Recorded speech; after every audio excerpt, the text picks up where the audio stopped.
అది కాదు పూజారి గారు. అత్తయ్య, ఇప్పటికే చాలా ఆలస్యమైంది. ఇకనైనా కళ్యాణం జరగనిద్దాం. లేదు, అప్పటి కళ్యాణం ఎలా ఆగింది, ఎవరు కారణం అన్న సంగతి కూడా మీకు తెలియాలి అంటే చెప్పండి. అది కూడా మాట్లాడుకున్నాకే కళ్యాణం జరిపిద్దాం. అందరికీ అన్ని తెలిసినట్టు కూడా ఉంటుంది.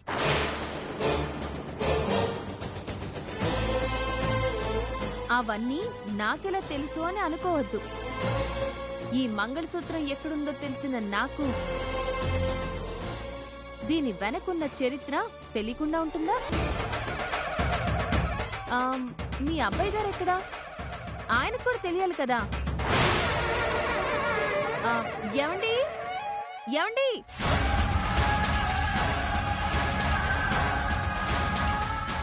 అప్పుడు ఆగిపోవడానికి కారణం కూడా నువ్వే కదక్కా. శివకి ఈ విషయాలు చెప్తే నమ్మినా నమ్మేస్తాడక్కా. తాళిబొట్టు తేగానే ఒప్పుకోవాల్సింది కదా. అనవసరంగా కలికి బుక్ అయినట్టున్నావు. ఏమండి? ఏమైంది? దొరికిందా? దొరికిందండి. కాకపోతే మనం తెచ్చిన తాళిబొట్టు కాదు. మీ అమ్మగారు త్రిపురాంబికా దేవి గారు అప్పటి కళ్యాణం కోసం చేయించిన తాళిబొట్టు. నిజమా అమ్మా? నిజమా? నిజమేనండి. లేకపోతే అత్తయ్య గారు ఇంతవరకు ఊరుకుంటారా ఏంటి? మీ కన్న తల్లి గారు చేయించిన తాళిబొట్టు ఇప్పుడు మీ పెంపుడు తల్లి క్షేమం కోసం కోరి చేసే కళ్యాణంలో ఉపయోగించడం అంటే అంతకన్నా కావాల్సిందేముంది చెప్పండి?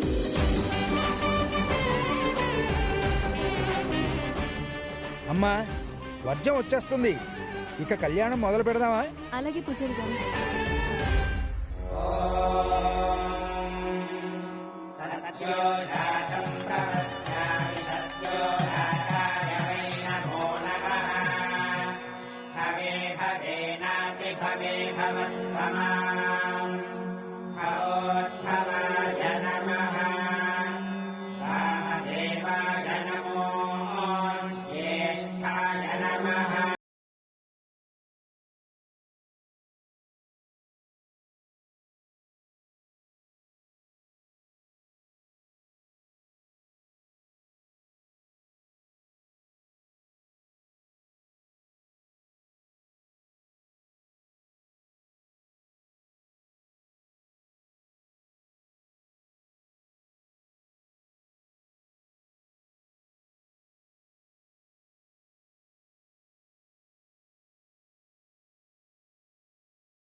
ఈ గుళ్ళో మళ్ళీ త్రిపురక్క దాచిన మంగళసూత్రం దొరికింది. ఎక్కడెక్కడో దాచినవన్నీ దీనికే దొరుకుతున్నాయంటక్కా. ఒకవేళ త్రిపుర అక్క దెయ్యంలాగా నీ చుట్టూ తిరిగి అన్ని దొరికేలా చేస్తోందా? ఏదైతేనే మొత్తానికి అనుకున్నట్టు కళ్యాణం జరిపించేస్తోంది. నువ్వేమీ చెయ్యలేకపోయావు.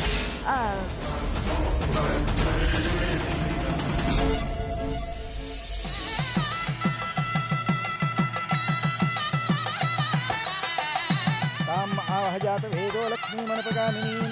ఓం అయం మహోత్తస్సు మహోత్తోస్తు మాంగళ్యధారణ సమహోత్త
కష్టపడ్డా కళ్యాణం ఆపలేకపోయింది. ఈశ్వరి ముందు ఇక ఓడిపోయినట్టే కదా. ఇక అక్క ఇంట్లో ఎలా తలెత్తుకుని తిరుగుతుంది? అమ్మా, ఇంకా పెద్దమ్మ తలెత్తుకొని తిరిగే అవకాశం ఉందమ్మా. ఏంటది? అఖండ దీపం. రాత్రి జాగరణ పూర్తయి రేపు ఉదయం వరకు ఆ దీపం అలాగే వెలుగుతూ ఉండాలని పంతులు గారు చెప్పారు కదా. ఈ అఖండ దీపం ఈ శివరాత్రి రోజు మొత్తం వెలుగుతూనే ఉండాలి.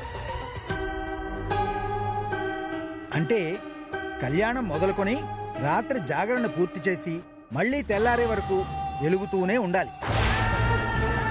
అవును కదా. దీపం వెలుగుతూనే ఉండేలా చూసుకుంటాను అని కబుర్లు చెప్పింది కదా ఆ ఈశ్వరి. అది కొండెక్కిపోయేలా చేస్తే జరిగిన కళ్యాణానికి ఫలితం లేనట్టే. అయితే మరి ఆ దీపాన్ని కొండెక్కేలా ఎవరు చేస్తారు? నేను చేస్తానమ్మా. జాగ్రత్త అరవిందా. జాగ్రత్త ఏంటి? నోటితో ఊదితే ఆగిపోయే దీపానికి ఫైర్ ఇంజిన్ అయితే అక్కర్లేదు కదా. ఆ దీపం ఆర్పేసొస్తా, పెద్దమ్మ కళ్ళల్లో సంతోషం చూస్తా. సరేనా? పద.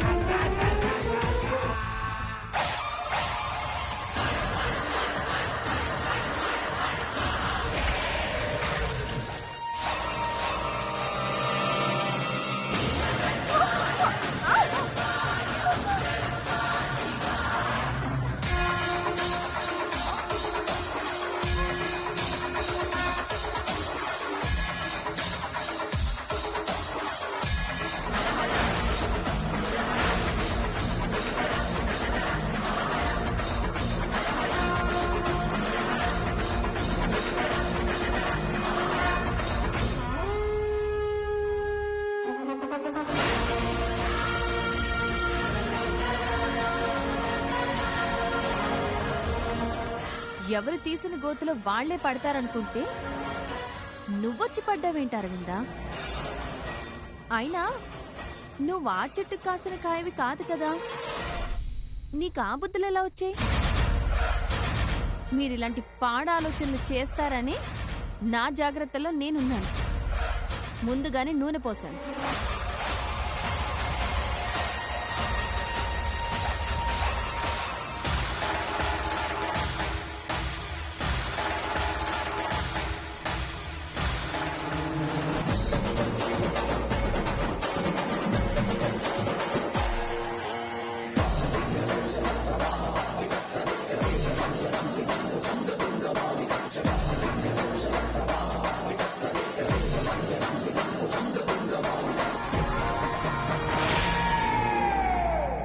అయినా తాళిబొట్టు తీస్తేనే ఇంకో తాళిబొట్టు దొరికేలా చేసి కళ్యాణం జరిపించిన ఆ దేవుడు దీపాన్ని ఆర్పేస్తావంటే ఎలా ఊరుకుంటాడు? నాతో ఏదో ఒక జాగ్రత్త తీసుకోమని చెప్తాడు కదా. ఇప్పుడు నూనె పోసాను. ఈసారి కరెంట్ షాక్ పెట్టిస్తాను. మళ్ళీ ఇలాంటి పిచ్చి ప్రయత్నం చేస్తే మాడి మసైపోతుంది. కాళ్ళు చేతులు కొట్టుకుని నడుం కూడా బెణికినట్టుంది. వెళ్ళి మందు రాసుకపో.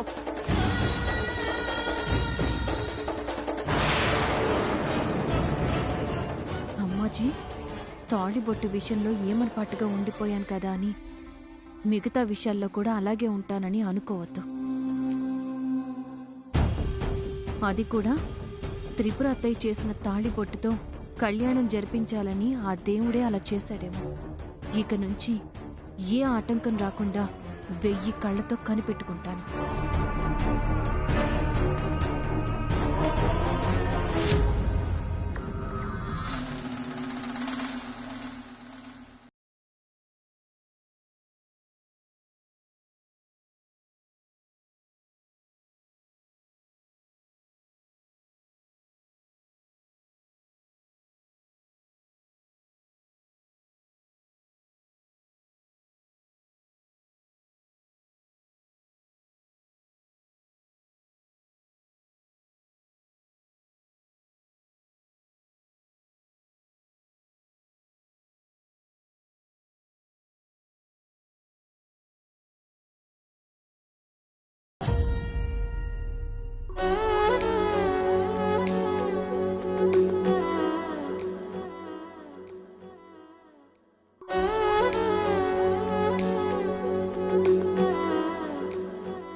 ఏంటి ఎక్కడికి వస్తే అక్కడి నుంచి వెళ్ళిపోతున్నావు?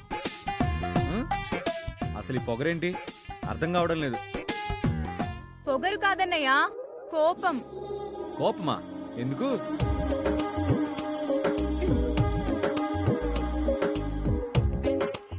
ఎందుకంటే తాళిబొట్టు కనిపించకపోతే వదిన దాచుంటుంది అన్నావు కదా, కోపం రాదా మరి? అంటే అప్పుడు ఆ పరిస్థితి బట్టి అలా అనాల్సి వచ్చింది. అనుమానించినందుకు వదినకి కోపం వచ్చింది. ఇప్పుడు ఏం చేయాలి? ఏం చేయాలని అడిగితే నేనేం చెప్పనన్నయ్య.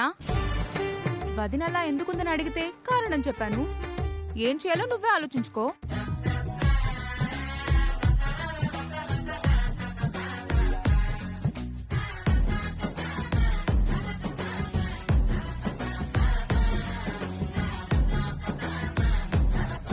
ఏయ్,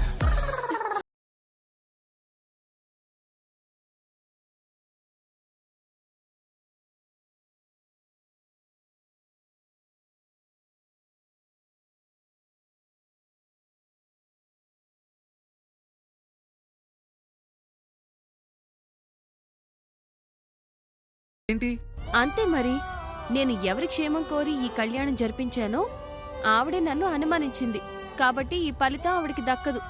అనవసరంగా అమాయకురాల్ని అనుమానించాను, తప్పైపోయిందని దేవుణ్ణి మొక్కుకుని ఈ దీపాలు వెలిగించాలి.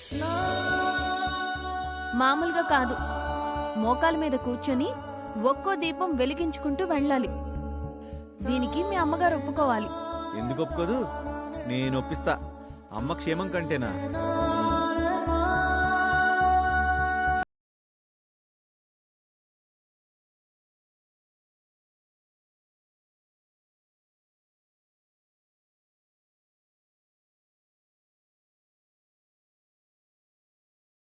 వదినా, లేకపోతే తాలిబొట్టు దాచిపెట్టి అన్నయ్య నిన్ను తిట్టేలా చేస్తుందా?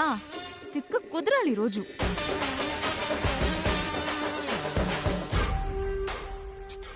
కళ్యాణం ఆగిపోయిండదనుకున్నాను మే, కానీ ఆఖరి నిమిషంలో తాలిబొట్టు తెచ్చేసిండది. అసలు దానికి ఎట్టా తెలిసినది? ఎవరు చెప్పినారో అర్థం కావడం లేదే. ఎవ్వరూ చెప్పక్కర్లేదు పెద్దమ్మా. మన తలరాత బాలేకపోతే అన్నీ అవే తెలిసిపోతాయి. నిజమే. లేకపోతే ఎప్పుడో 20 సంవత్సరాల క్రిందట దాచిన మంగళసూత్రం ఇప్పుడు కనిపించడం ఏంటి? మన దరిద్రం కాకపోతే ఏదో చెయ్యాలి మా. ఈ శివరాత్రి ప్రశాంతంగా జరగకూడదు. వాళ్ళు మనశ్శాంతితో ఇంటికి పోకూడదు.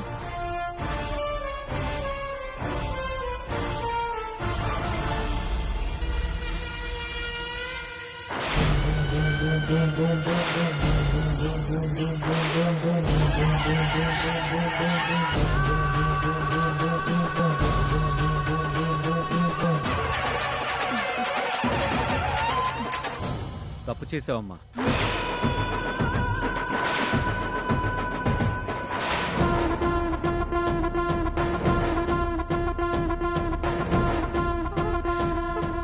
దొరికిపోయామక్క. నువ్వు చేసిందంతా తెలిసిపోయినట్టుంది. అంటే నువ్వు కావాలని చేయలేదులేమ్మా. ఆ టైంకి తాలిబొట్టు కనిపించలేకపోతే ఎవరైనా అలాగే అనుమానిస్తారు. కానీ ఈశ్వరి తప్పు చేయలేదు కాబట్టి తెలిసి చేసినా తెలియక చేసినా మనం అనుమానించడం తప్పే. ఓరి నువ్వు మాట్లాడేదిదా? యాడ మొత్తం వినేసినావనని భయపడ్డానప్పా. మనం ఎంత అనుమానించినా పాపం ఎంతో కష్టపడి అమ్మ ఎప్పుడో దాచిన తాలిబొట్టు తెచ్చి కళ్యాణం జరిపించింది. పెళ్ళాన్ని బాగా పొగుడుతున్నాడు అక్కో. సరే అప్పా, చివరికి అంతా మంచిగానే జరిగిండదు కదా, అది చాలు. మంచిగా ఎక్కడ జరిగిందమ్మా? ఈశ్వరిని అనుమానించావు కదా, ఆ పాపం అలాగే ఉండిపోతుంది. నీ క్షేమం కోరి ఈ కళ్యాణం జరిపించాం కదా, ఆ ఫలితం దక్కదు. అయితే ఇప్పుడు ఏం చేయమంటావు? ప్రాయశ్చిత్తం చేసుకోవాలి. ప్రాయశ్చిత్తం అంటే మీ అమ్మ వచ్చి నీ పెళ్ళం కాళ్ళు పట్టుకోవాలా ఏంటి? పిన్ని, ఏంటా మాటలు? అలా ఎవరైనా చేస్తారా? శివరాత్రి కదా, గుడి ముందు దీపాలు వెలిగిస్తే చాలు, అంతేనా? ఇంకేదో అనుకున్నామన్నయ్య. అంతే అంటే ఆ, మోకాల మీద కూర్చొని ఒక్కో దీపం వెలిగించాలి.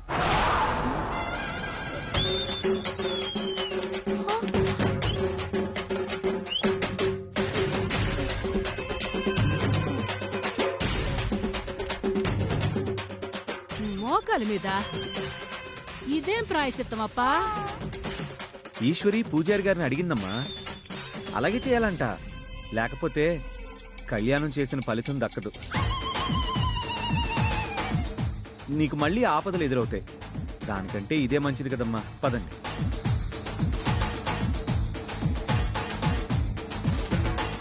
పూజారిని అడ్డం పెట్టుకుని నిన్ను ఫుట్బాల్ ఆడేస్తుందక్క. తప్పించుకోవడానికి కూడా లేదు. పద.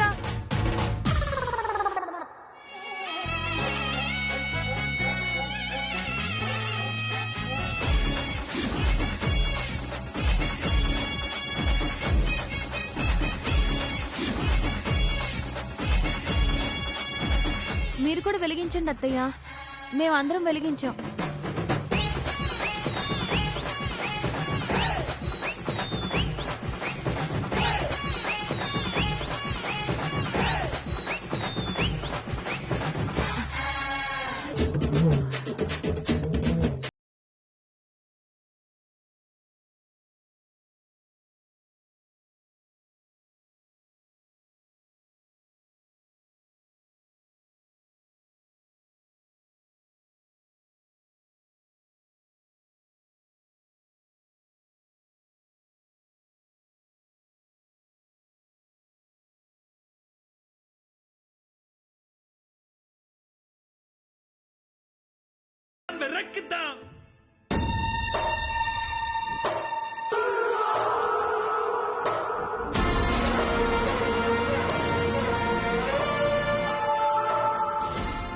అత్తయ్య గారు, మీరు కూడా వెలిగించండి.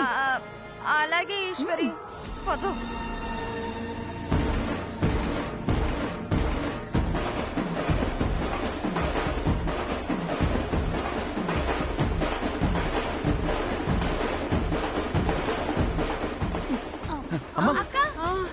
ఏమండి, పట్టుకోవద్దు.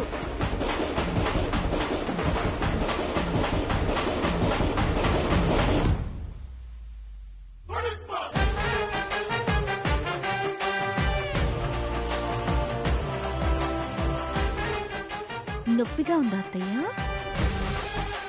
మీరు చేసిన పనికి మోకాల మీద మెట్లెక్కిద్దాం అనుకున్నాను. కానీ కాళ్ళు చచ్చుబడిపోతే మళ్ళీ నేనే చేయాలి కదా. దీపాలతో వదిలేస్తున్నాను. అబ్బా! అయ్యో అమ్మా, ఏమండి, పట్టుకోవద్దండి.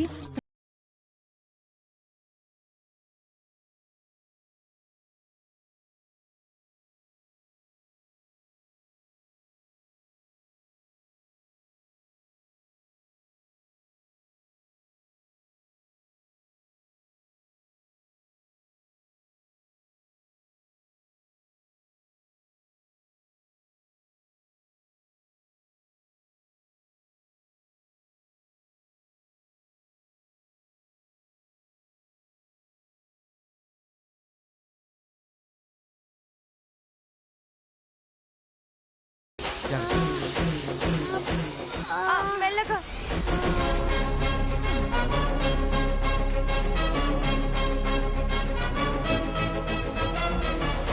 అమ్మా, స్వామివారి కళ్యాణం అనుకున్న దానికంటే బాగా జరిగింది. సహస్ర దీపాలంకరణ కూడా చక్కగా జరిగింది. ఇక రాత్రి జాగారం కూడా చేస్తే బాగుంటుంది. తప్పకుండా చేస్తాం పూజారి గారు. లేకపోతే మా అమ్మాజీ అత్తయ్య అస్సలు ఊరుకోరు.